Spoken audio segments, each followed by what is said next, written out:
Hello dear students, welcome back to my channel physics SPC. Electromagnetic induction का एक question.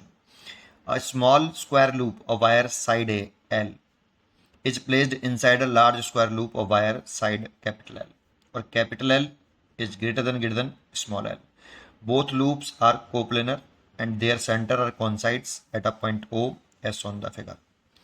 The mutual inductance of this system is, ठीक है। तो देखो, mutual inductance का जो फॉर्मूला होता है सेकेंडरी कॉइल से पास होने वाला total flux is equal to mutual inductance and current in the primary coil. ये फॉर्मूला होता है। अगर आपको एम निकालना है mutual inductance of the system, तो total flux passing through the secondary coil divide by current in primary coil. अब इसमें से बताया है नहीं कि कौन सी कॉइल को प्राइमरी माने, कौन सी कॉइल को सेकेंडरी माने। प्राइमरी कॉइल को इस तरह से मानते हैं जिसे सेकेंडरी कॉइल से फ्लक्स निकालना आसान हो जाए। तो सोचो किसे प्राइमरी मानने से सेकेंडरी कॉइल से फ्लक्स निकालना आसान होगा।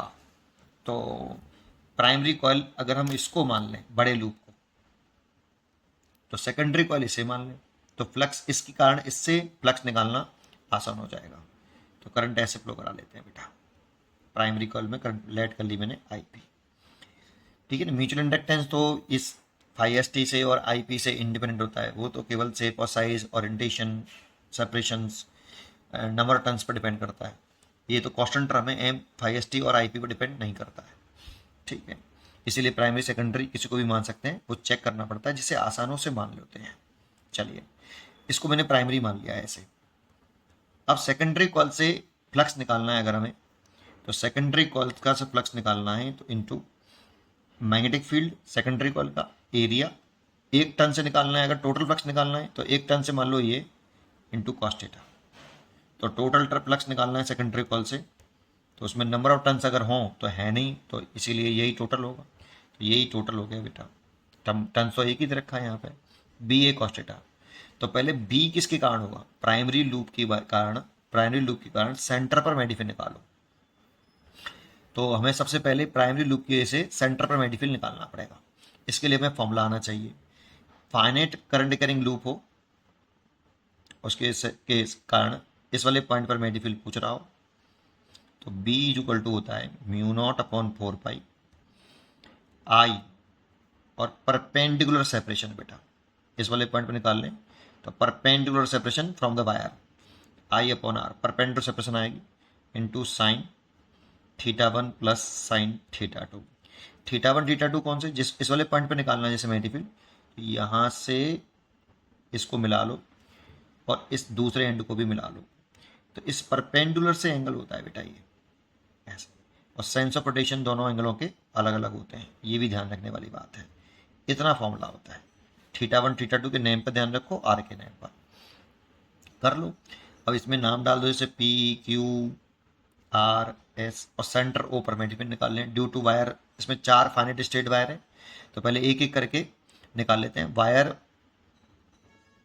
हम निकाल लेते हैं पी क्यू के कारण मैग्नेटिक फील्ड सेंटर पर, तो बी सेंटर पर निकाल लें बी वन एट सेंटर, ठीक है ना। सेंटर ओ पे निकाल लें, तो B one equal to formula लगाओ। ये फाइनाइट स्टेट वायर है पी क्यू, तो mu naught over 4 pi, current इसमें आई पी है, डिवाइड बाई परपेंडिकुलर सेपरेशन चाहिए होगी, तो ये परपेंडिकुलर सेपरेशन होगी बेटा।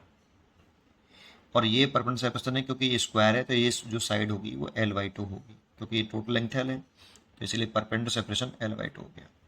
क्योंकि स्क्वायर है इसके, तो दोनों एंड को इस वाले पॉइंट से ज्वाइन करेंगे। जैसे यहाँ पे मैंने दोनों एंड को ज्वाइन किया था, वैसे आप इसको ज्वाइन कर लीजिए।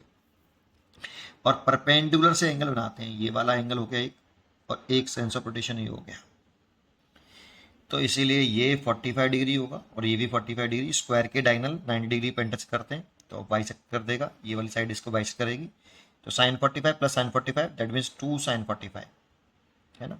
और ये 2 ऊपर पहुंच जाएगा, या एक काम करते हैं, इस 2 से ये 2 कैंसिल हो गया और इस 2 से ये 2 कैंसिल हो गया, तो ये हो गया म्यू जीरो आई पी बटे पाई एल, और साइन 45 की value 1/√2।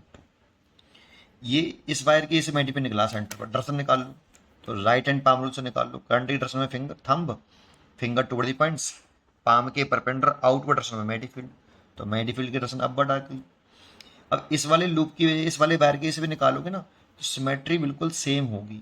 Perpendicular separation L/2, angle 45 current IP, तो इतना ही मेग्नेटिक फील्ड आएगा। डायरेक्शन अपवर्ड आएगी, डायरेक्शन अपवर्ड और डायरेक्शन अपवर्ड, तो नेट मेग्नेटिक फील्ड जो आया सेंटर पर BP, सेंटर पे जो मैग्नेटिक फील्ड है वो इतना है।